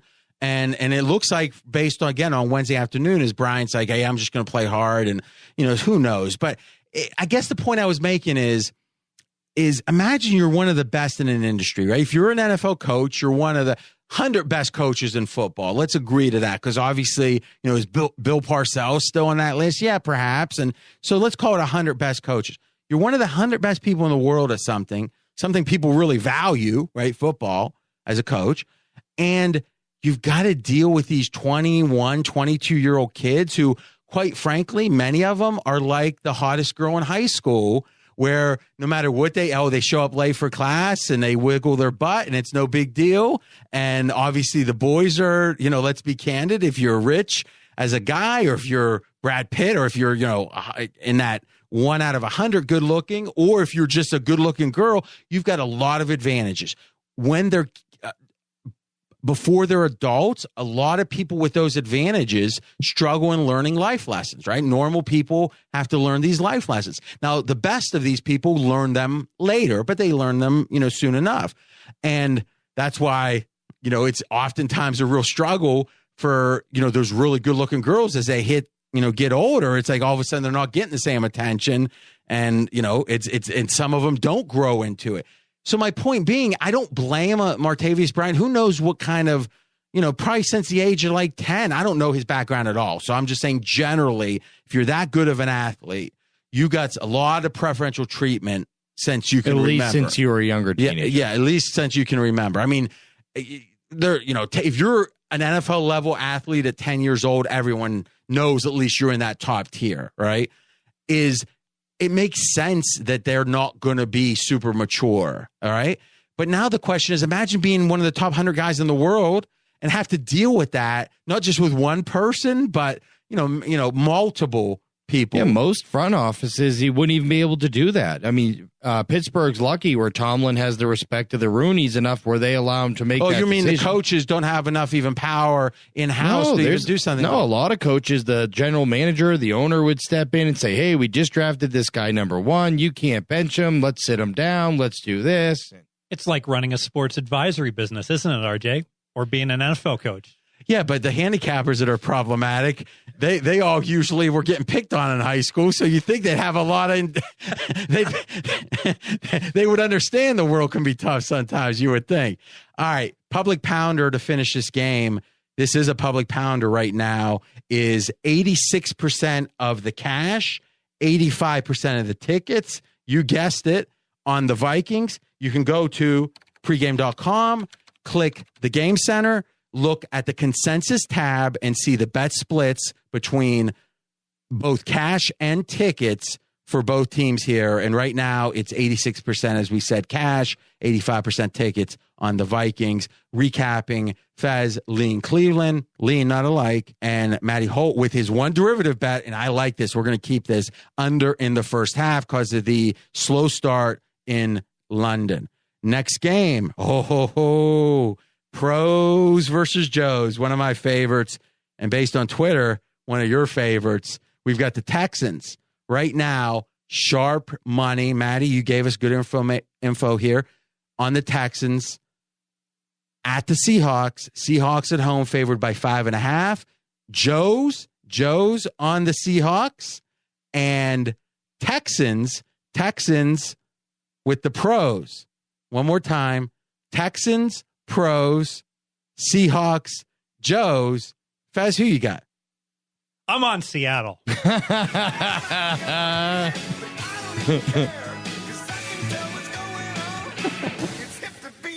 like the way I slowed that way down? All right, Fez. Now, you lean, though, right? I lean Seattle, so I got Seattle. I always go back to my power ratings. That's my first step in any handicap. I have Seattle 2 points better than Houston. I've been impressed with what Watson's done. I give him 4 points for home field advantage. No place has a bigger home field advantage than Seattle, so that makes the line 6. And then I go back to my convoluted memory of trends and situations, and basic strategy kicks in. The Joes win in Seattle when they're laying less than 7 points. Seattle laying double digits, that can be perilous at home. When it's a competitive game, that 4-point home field advantage actually is worth even more. Seattle just absolutely disrupts the other team's offense when the game's on the line, which this is competitively priced. And because of that, my basic strategy in all these games is always going to be to look to lay Seattle at less than a touchdown. So Seattle, you've got 3.5 points better than an average team, and Houston, you've got 1. So 2 points, and you're saying 4. So, yeah, this is a smidge, Joe, right? Yeah, I agree, and I'll actually tweet the stat out. Seattle in competitive home games, so a touchdown or less, unbelievable. This isn't just a fluke. I think Seattle, like Lambeau, I think half of the home field is the surface. It's a very slick grass. People just aren't used to it. And obviously, Rodgers, when he's healthy, is a master on it. I think in Seattle, it's the crowd enthusiasm.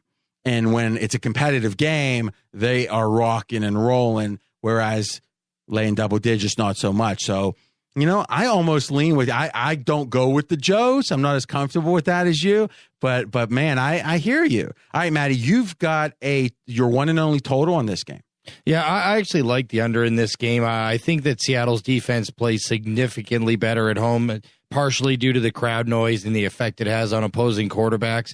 And here we have a rookie quarterback coming into Seattle. He's going to struggle a little bit. But there's this perception here that all of a sudden the Houston Texans have a bad defense because Merciless and Water out. Look, I understand that three-headed pass rushing monster isn't there anymore, but this is still a good defense here for the Houston Texans, and they're not playing a great Seattle offense here. The Seattle offensive line struggles quite a bit, and what Houston does do is a great job of containing mobile quarterbacks. Just ask the Tennessee Titans, as Marcus Mariota never lights them up. So I think the Houston Texans, this is probably going to be a good game. Maybe we have a quarterback struggling on the road here because he's a rookie, despite the fact that he's exceeded expectations. And I still think the Houston offense, because they deal with them so much, or built to deal with mobile quarterbacks, will have success dealing with Russell Wilson here. I like this one under 45.5. I got to tell you, I rarely disagree with your picks. I mean, it makes a ton of sense. What do you think, Fez?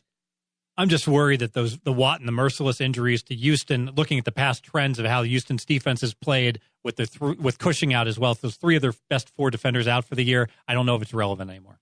Yeah, on the season, they're 14th yard per play, Houston, on defense. But again, like you said, injuries. Last question on this game is, if we were starting a snake draft, right, or just, I guess a snake draft, or 32 people were drafting, and it was picking quarterbacks with an eye towards the future, meaning if it was 1 year for this year, well, Brady certainly.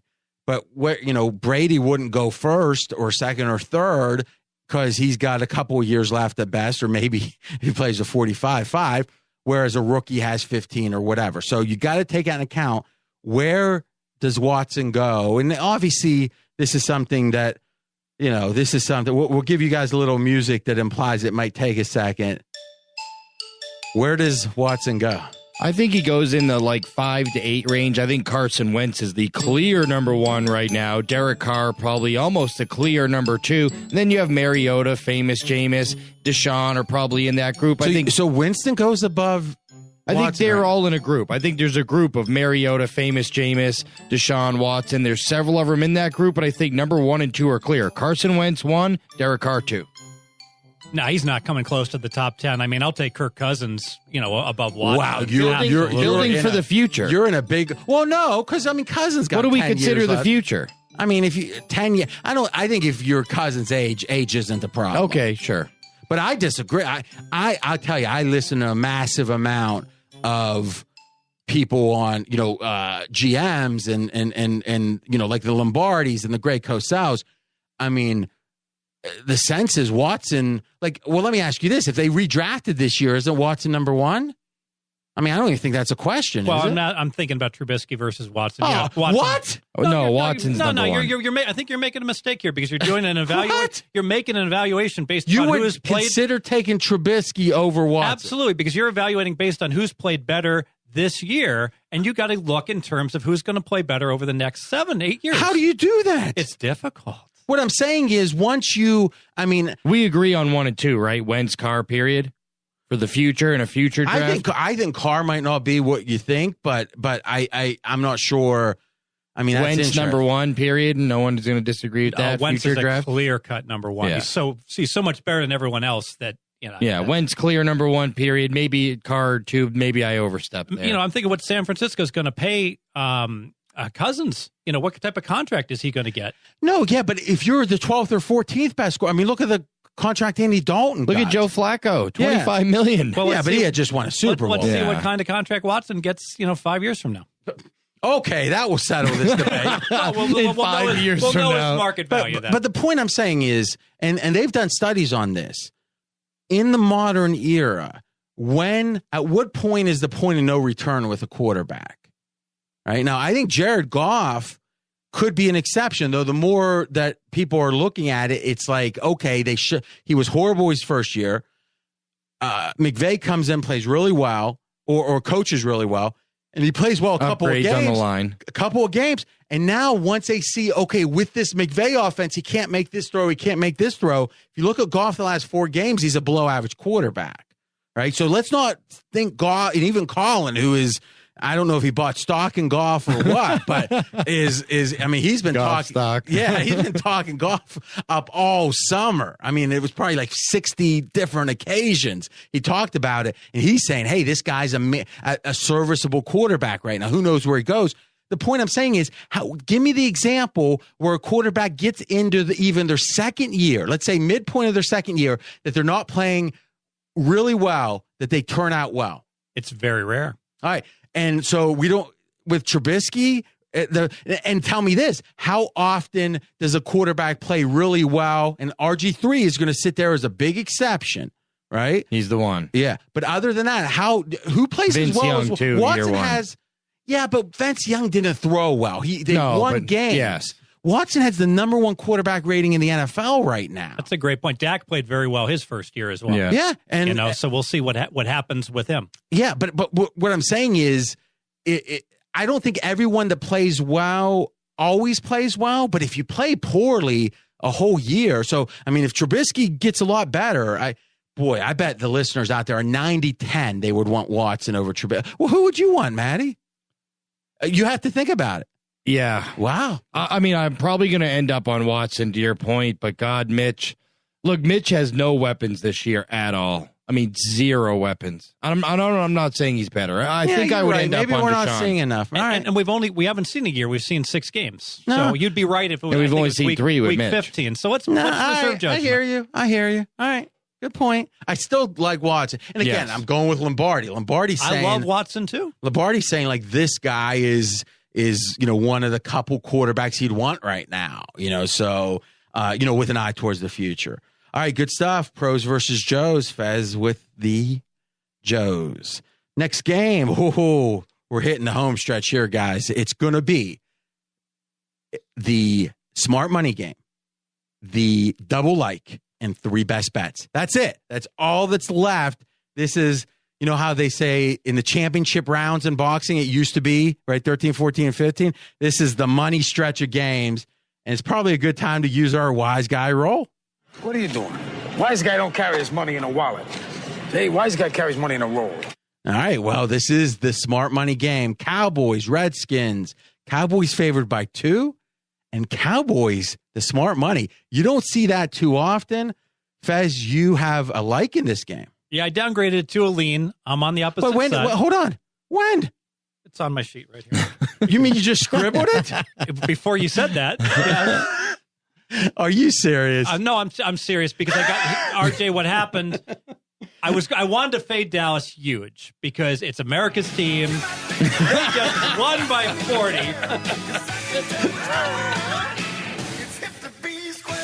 You're not going to avoid Huey. So typically the value would be to fade the Dallas Cowboys and bet on the Washington Redskins. However, the injury report for the Redskins on the O-line is egregious. They got 4 O-linemen injured, and because of that, this line's going to go to 3. So I'm going to be Squaresville to take Washington at anything less than 3. I got to wait. When it hits 3, it's not going to be square to take the Redskins. I don't want them right now because of those injuries. So the injuries, is that something that was known when this money was bet? Or the Sharps betting this so heavily, Matty, the Cowboys knowing the injury situation? Injuries, short week, travel. That's always a bad situation when you have cluster injuries, to have those cluster injuries take place on a short week where you also have to travel. That's the case for the Washington Redskins this week. Dallas Breeze last week. So just to be clear, and we all misspeak, is Washington's at home here? Yes, but Washington's traveling, right? They played in Philadelphia on Monday night. Okay, Isn't that like a 90-minute bus ride? I'm just saying that's the trend. Just to be clear, you're talking cluster about injuries, coming off a travel. road game. Yes, traveling off a road game with cluster injuries on a short unless week. you're home and home, you got to travel every week, right? Okay. Using it as the thing. No, that's interesting. Yeah. Okay.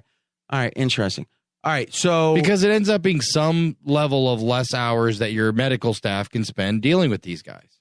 And I'm worried about, to me, whenever the Cowboys look so good, and maybe that's why they bet this so early too, right? Because the game was pick 'em. It opened. It's been bet up to 2, 75% of the cash, 68% of the tickets on Dallas as of Wednesday.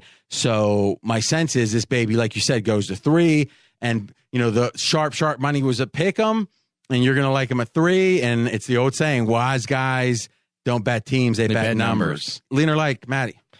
I'm going to lean Dallas for the same reason. The line is 2 now. We're taping this on Wednesday, and you could still at least lay 2.5 with Dallas. Anytime you can lay a team that is going to go to 3, and you can lay less than 3. We don't know for sure, but because if we knew for sure, I strongly feel like it's going to 3 with all the indicators I have, and the indicators being when they bet it, who bet it, when they bet it, and how much they bet. I strongly feel like this game is going to 3. Plus, the public is going to like this side as well. That if you can lay less than 3 still, it's probably the right side. Okay, and remember, guys, Fez does his line move predictions, Fezzik's forecast, and when do you put that up? Fezzik's Furious 5. Oh, okay. Tuesday. So it's a forecast, but you use all the F's, but not forecast. That's I was right. just subconsciously improving his name. We might have to change that. We might.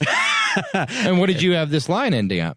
I didn't use this as one of my forecasters. But you feel strongly it's going up to the key number 3? I do now with this injury report, because what's happening is you got a situation the public and the pros are both going to bet the Cowboys today and tomorrow. Which brings up the whole point with the pros versus Joes. One of the reasons that's important beyond Huey is the idea that the Joes are on one side kind of resisting, almost like a tug of war, the line move, and thus the lines don't move as much as if there's no resistance if the sharps are betting one way in both cases. All right, good stuff. So, by the way, though, that forecast is great because just like this one, if right now you like Dallas and it's less than 3 still based on when you're listening to this, play it now, right? Because we got the bookmaker and the bettor saying it's probably going to 3. If you like the skins, you wait. And Fez gives you 5 games a week, and historically he's hit 70% on the moves, not the picks, but on the moves. That means 7 out of 10 times you get a better number. That's very valuable. All right. Double like time. Which over the course of a season will equate to wins. Oh, yeah. I mean, well, you charge a dime for a half point, right? So if you're getting a half point, you're getting for free 100% of the VIG, right? The VIG is a dime, and buying a half point's a dime. So, Faz, you're giving them the VIG 7 out of 10 times. Yeah, just like the Buffalo-Tampa game. There was a 2 and there was a 4 out there that came up at different times of the week. The fiddle's in the middle at 3. And all of the listeners who take advantage of your line moves, they kind of say, okay, you can owe me. Right? So you're not asking for money for this, are you? Mitch, Rocco, help the judge find his checkbook, will you? What's he doing? I don't even know. What's that for? Caddyshack after they win the bet against Ted Knight. Oh, well, listen, anyone that does that. Oh, now that's strong. We do it. That was a Caddyshack line, and he quotes Caddyshack. I give him credit there. I mean, doesn't make up for Rocky, but still. Double like Bears and the Saints. Bears on the road in New Orleans. Babies bet up to 9. Saints at 9. I like Saints here. I think that the Bears win last week was the least impressive double-digit win I've seen in the NFL in 5 years. I mean, Mitch Trubinsky, who we just talked about, had a whopping 4 completions. They literally had, I think, 150 total yards of offense and 5 first downs in the entire game. But what happened? Cam Newton threw had a fumble and an interception that both led to touchdowns, and Carolina never could punch the ball in a game where they completely dominated the stats. The problem with the Bears is they still don't have any weapons on offense, and Drew Brees is on pace to throw for 5,000 yards, and in a dome, that offense is even more efficient. Look, maybe the Bears offense gets better this week, but the Saints blow them out. Wow, this surprises me. I get the idea the Bears aren't a good team, but isn't this the kind of team you want as a big dog that's off wins and there's a new quarterback? And I mean, they beat the Ravens. Now they won another game, and now they have Uncle Mo, as I call it, and they're getting 9. If you didn't like the Detroit Lions, if you didn't like the Detroit Lions earlier in the year when they were winning the turnover battle and getting some fluky stuff, you have got to hate the Bears. But the Lions weren't getting 9. True. Against a New Orleans team that, I mean, we can debate how good they are, but Fez, you got them as the 9th best team, which is not that far from the middle of the pack. Yeah, but it's also 2 points away from being the 2nd best team in the NFL. It's a jumble city. They're all close. All right. Well, we know you like the Saints too. Yeah, I do. I think that the Bears pulling an upset. When you pull an upset and you got the momentum, RJ, you want to stay at home. You want the home momentum situation. The crowd gets into it and you rally up. You get that big upset, especially when it's undeserved. You get 2 75-yard defensive touchdowns. Then you go out, you party, you celebrate. It's human nature. And then you go on the road, and you know what? You've already overachieved for this month in terms of what you expected to do. And you're going into a dome, a place where hey, the Saints got up 35 against Detroit. The Saints absolutely execute people when they have a good team. And the Bears' problem, I think, is that the only way to beat the Saints in the Dome is to stay with them and score with them, because the Saints are going to score on anyone. But the Bears just got the wrong memo on how to win. Oh, we'll just hand the ball off to Howard, not take any risks, play good defense. So they're not going to take enough risks. They don't have any wide receivers. They can't keep up, and their game plan will be too conservative because that's what worked for them against Carolina. They played not to lose. They got away with it, and now they're just going to get run out. I'm guessing the Saints were in the 20s after week 2 when they were 0-2 in your power ratings, correct? Oh, and free falling, yes. Okay. What is it that you were wrong about then? They got rid of AP. That helped the chemistry. They got 2 good running backs without him, and the defense. The Saints have always had a good offense. The narrative is they can't stop anybody. But this year, that defense actually can play, and that's really made the difference. And that wasn't something that was obvious after week 2, obviously. Not at all to me. You agree with that? I do agree. I think this is a young defense that Coach Payton has had to completely rebuild it. And some of these young guys, it took them a little while to learn it, but they look significantly better. In fact, night and day from the first 2 weeks till now. And how, look, they're still never going to be a top 10 defense, but at least they're average now. And with that offense, if you can have an average defense, this is a good football team. Pregame.com. All right, guys, 3 games left, 3 best bets. Let's talk about our trend line with the pod. First time we flattened out. Now, we didn't drop. We actually went up a little, but we flattened out. So, unfortunately, can't go with another step up on the dollar count for your coupon. And for new listeners, pregame.com has premium picks. 95% plus of our info is free, like the dream preview, et cetera, et cetera. But the fact of the matter is that the very best stuff is Fez and everyone included, premium stuff. And what we do every week on the pod is give you a coupon based upon how well in aggregate the show's being supported as a thank you, as an extra thank you, really, because I'm effusively thanking you guys. You know, I didn't mention this on the college, is we just passed, I don't know if you saw this, Matty, 1 million listens for the Dream preview this season. Wow. And I put up people might say, oh, I don't believe that 1 million. Well, we put up the screen grab from Podcast One. Last week, we passed 1 million. So the support's been amazing, and we so appreciate it. Thank you. Could not do it without you. So this week, we're doing something a little different. 25% off. All right. So if you're buying a daily package, yeah, you're going to get some nice money off. Not as much as if we would have ticked up, right? I'm not blaming anyone, but let's just be candid.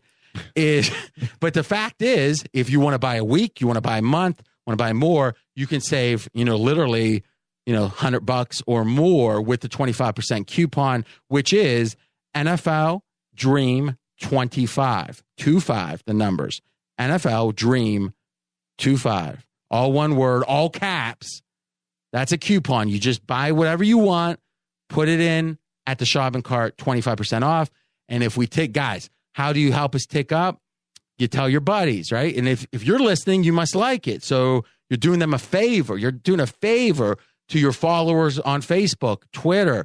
Just say, hey, guys, if you like NFL, if you like college, whatever, check this out. And if they don't like it, it takes them a minute to find out, right? If Fezzik makes them, maybe they are like, this is great. And then when Fezzik stepped on my line, they'd be like, I can't support this show anymore. Hopefully no one did that. And if so, it would be on, you're conscious. And I'm not going to, again, blame you. Let it go, RJ. But if it's sharing with your buddies, if it's on social media, if it's just giving us a 5-star, assuming you like it that much, in the iTunes, wherever it is, it helps.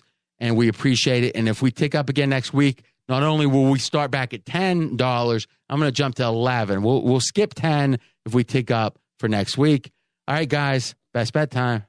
Don't know about the future. That's anybody's guess. Ain't no good reason for getting all depressed. Fire up your pad and pencil. I give you a piece of my mind. Matty Holt, give us a piece of your mind. Panthers, Bucks, best bet. Look, Carolina last week completely dominated the stats on the road at the Chicago Bears. 2 75-yard returns led to their demise last week. And Cam Newton, in these games where he tends to get behind in that, you see him in the fourth quarter, he just becomes that pouty guy. But he has actually been a stud against division foes. And this is one of those games where I expect him to be really strong. Tampa Bay defense allowing 29.5 points per game last 3 games. Cam Newton goes on the road this week at Tampa Bay.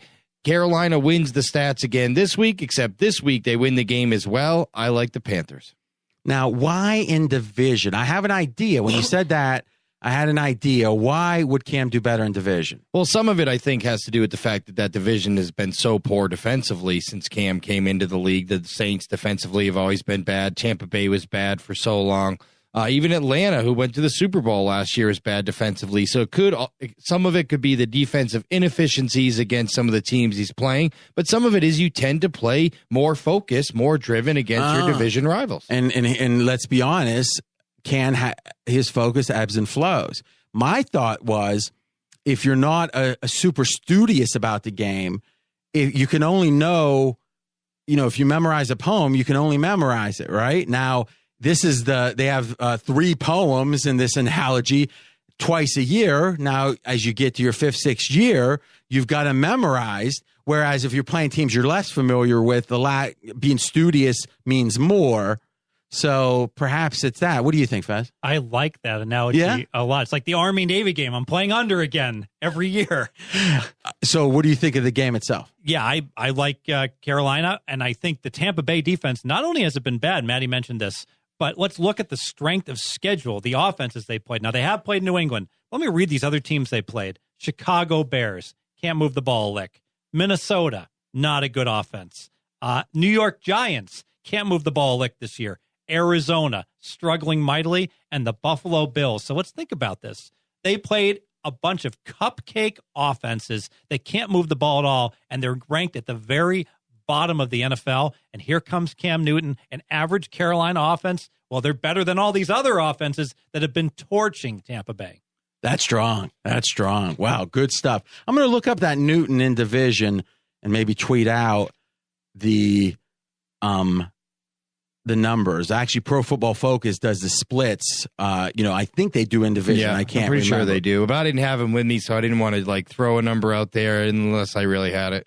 And you can follow Matty on Twitter. But first, at Matthew Holt VP. At RJ in Vegas. Snuck it in. You guys are getting a little too bold, a little too quiet place, quiet on the set. Right. His Twitter handle is at RJ in Vegas. I mean, you got to have enough respect for Steven. If you agree or disagree with him, got to respect how good he is in gender. I thought you were going to say, and I'll tweet Matty's best. What's your Twitter? At Matthew Holt VP. You can't get anyone famous to do the sound? I'll get one. I mean, I'm going to get one next week. How about Stephen Bonner? You kept, what do you have, amnesia? You asked that same thing and asked who he was. Why don't you get Floyd? When Floyd comes in, just put a tape and just put your phone in front of him. Okay. I'll ask him if he'll do it. Yeah. That would be good. Then we'd play it more. All right. All right, Steve Fezzik, his Twitter, at Fezzik Sports, Fezzik, at Fezzik Sports. Like we said, videos, podcasts. He does the national radio show with us on Fox. Matty has no part of that. On Fox, you'd be like really nervous on national radio, wouldn't you?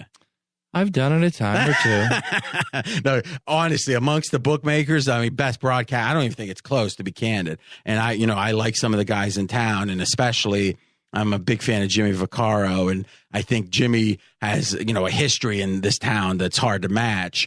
And he's articulate with the story. So great. But when it comes to action, what's happening today in the handicaps and expressing it, Matty, unmatched. I was having lunch. Are you going to kiss some bookmaker's ass right now? Jimmy Vaccaro. I was having lunch at the South Point. He saw me over there and just picked up my lunch. Peace and love. Love it. Faz always has peace and love to the bookmakers he's busting up. I mean, right? where were you eating? At the little ballpark cafe? Oh, next to actually, I'll pick up your lunch for a burger at the Cosmo or something. I'll take you up on that. The Del Mar is good. They have this foot-long eclair. Yeah, that's what it is, the Del Mar. Yeah, I like that place. They have a good gyro there. Well, they have a big XD screen at that movie theater, so I go down to South Point sometimes for that. Jimmy has set me up at Primarily Prime and some of the nicer restaurants as well. So. Okay. Back when he was at the Mirage?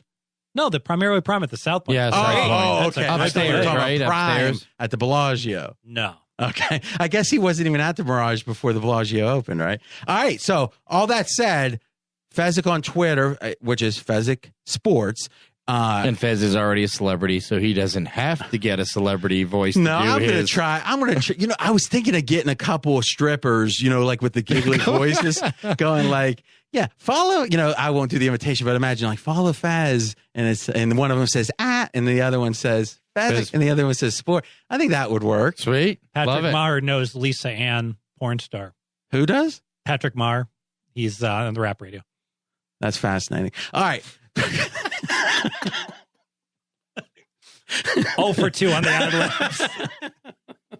And the funny thing is, he wasn't sure if he should say, so he kind of mumbled it. He was all passionate. More knows the strippers on it. Patrick knows the porn stars. Yeah. All right, best bet time. Best bet, and I'm choking. Let's go ahead and take San Francisco plus 13 against the Philadelphia Eagles. I know it's difficult to do, but remember, before the Niners got smashed by the Cowboys, they played 5 straight close games. I really like the fact that they've been hanging in most of the games, and really this is a fade of the Eagles. They played back-to-back national TV games. Thursday night football, they beat Carolina. Then Monday Night Football, they go ahead and get the big win. So here they become a public team. That's why this line is 13 points. They had another key injury to the team. One of their linemen went down. Carson Wentz. Peters, yes. Carson Wentz has had lots of pressure on him, and he's somehow getting rid of the ball, but he's risking injury when he does this. Why would they risk this as a 13-point favorite? I think they will run the ball more in this game than they have all year long, grind out a 10-point win. Yeah, I had the 49ers last week right on this pod. So what did we learn from that game? Because I was surprised, obviously. Look, I know that 0 for teams have historically been profitable after week 3 of the NFL, but there's also there's a spot in the season for every 0 for team where you just say, this is too much after so many close losses. There has to be a demoralization effect. And I feel like the quarterback change, there was an assumption again, Beathard has to be better at starting quarterback, even though we didn't have any sample size to prove it to us. So what's the quarterback plan this week for the 49ers? Yeah, it's going to be the rookie again. And if, let's say they would have went back to the starter, what would you have done to your upgrade, downgrade, flat? Pretty flat. I think the spot last week, the fact they had 3 straight road games that they lost, 3 straight gut-wrenching close games, 2 of them in overtime, I think they were just out of gas against Dallas. I disagree so much. I mean, how do you get out of gas? You're not out of gas the third home game when you're down 17-0 at halftime, but you're out of gas, or third road game, but you're out of gas when you sit at home the whole week and you're playing at home? Sometimes you got to be careful when you try to overanalyze what happens. I agree. Sometimes you can't just try happens, to. Yeah, RJ. that's why I'm saying it's like that. That's the book, A Beautiful Mind, where they try to find the patterns in the newspapers with the Russian code. Sometimes you just get crazy scores. No, I agree. It's just, to me, and Matty, I disagree with you, is when you're saying close loss. If anything, you would think that would be affirming. It would be like, because what's the alternative, right? If they would have lost those last 5 games by 30 points each, would we want to bet them more if the line was the same? Well, the line would be bigger. Yeah, but so maybe I would want to bet them more if it was 17. But well, no doubt. But the point I'm making is before last week, you could have made the case 1 score in each game, 1 field goal in each game, and they could be 5-1, right? So, I don't think they could be 5-1. It wasn't. Well, when you lose 5, well, hold on. When you lose 5 games in a row by a field goal or less, it wasn't 5 in a row, right? It was 4, right? No, it was 5. 4 by 11 points? No, it was 5 by a field goal or less. First team in NFL history. Yeah. So all it takes is a field goal in each of those games. You either win the game or you go to overtime. And 2 of them were in overtime. But some of those games we have to consider, like, do you consider a team the down 17 with 4 minutes to play that gets 2 touchdowns and loses by 3? Hey, they should have won that game. It's a coin flip.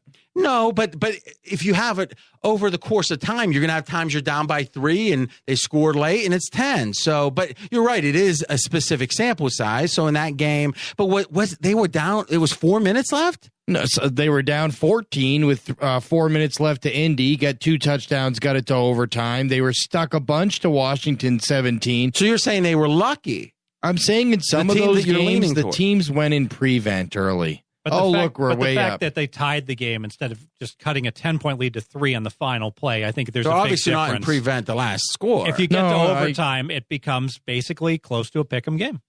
All right, so we're saying, and it's important to know, Socrates, I'm going to quote Socrates after Rocky, a man who knows what he doesn't know, a man who knows what he doesn't know knows a lot. And I don't think we know I don't, and it doesn't sound like you guys do, what happened to the 49ers, but I agree. The Eagles are certainly trending upwards right now. They're at their high point. And I think the public's on board 100% right now. So if the 49ers are fighting still, I think there's value. I agree. All right, I'm going to make my best bet really quick in this one. I'm going with the Chargers. Last game left. Here's my rationale. New England's at their high point. They did it against the world. They did it in front of the world. And that makes it even more potent. And here's one of my pet theories about all betting. If the public has a certain narrative and they get just a little bit of data that backs that narrative, they point and say, see, that's what I've been talking about. That's why I thought that at the beginning of the year. But the flip side is you've had teams that weren't supposed to be near as good, like the Jets, and the Jets have had some pretty impressive games. And you look at them and go, oh, yeah, that's the exception. But then the Jets play bad. It's like, see, look, that's how bad they are. So obviously these teams had a certain level coming in. Now, we might have assessed those wrong to some degree, but the Jets aren't better than the Pats, right? We know that. But I think this is just too comfortable for people right now getting behind the Pats. We're up to 7.5 here. We got the hook, got the Chargers. Fez, this is your stat. 6-1 now. Road team and Chargers games, 6-1. They play bad at home. Now, they did win at home, which is a sign they're surging, I think, a little bit, the Chargers. But when you have such a deficient home field advantage, you're going to be underrated on the road because people expect you, like you don't have an advantage that everyone else has. So, that home field advantage. So your stats are going to be skewed against you. Your one loss is going to be, imagine if a team had to play all road games, but no one knew it. Like in their minds, they would just say, well, half the games are home somehow, right? Well, that team would always be underrated because they're playing with a negative that's not being accounted for. I don't think the Chargers' negative of having such a deficient home field advantage is being properly accounted for, and that's another reason I think on the road I like the Chargers. One last thing. All this talk about the Pats' defense getting better. Well, I looked at yards per play over the last 3 games. Right? So on the year, they're number 32. They're the worst. Last 3 games, the Pats defense, yards per play, number 25. All right? It's better than 32, but 25. Chargers plus 7.5. Faz, agree, disagree? I disagree. Lean a little bit the other way. And I just always lean to the New England Patriots because they do everything right in terms of your yards per. Do you ever bet against the Pats? Ever? No, I'm being serious. It's very rare, but I'm sad to say I bet on the Super Bowl on the Atlanta Falcons. No, I did too. Yes. But real quickly, RJ, like the game against Atlanta, the yards per play stats, this is amazing because they crushed Atlanta, obviously. Pretty equal in the box scores. So it's really hard to evaluate their offense and their defense by yards per play. They're the one team I think the metric just does not work. The Pats. Right. And you think that's offense and defense? I think it's both. I think that the defense just recognizes it. Like if you've got a 3rd and 3, I almost feel like, you know what? You're not going to get a 4-yard out pattern. You might hit me for a 25-yard post pattern, but I'm not giving you the first down. And I think it skews their defensive numbers. Matty Holt, leaner like. Well, look, this team has only won 2 games all year, but when I look at Fez's power ratings, boom, number 12 or tied for number 11, basically in the power ratings, the Chargers. Here we go all of a sudden.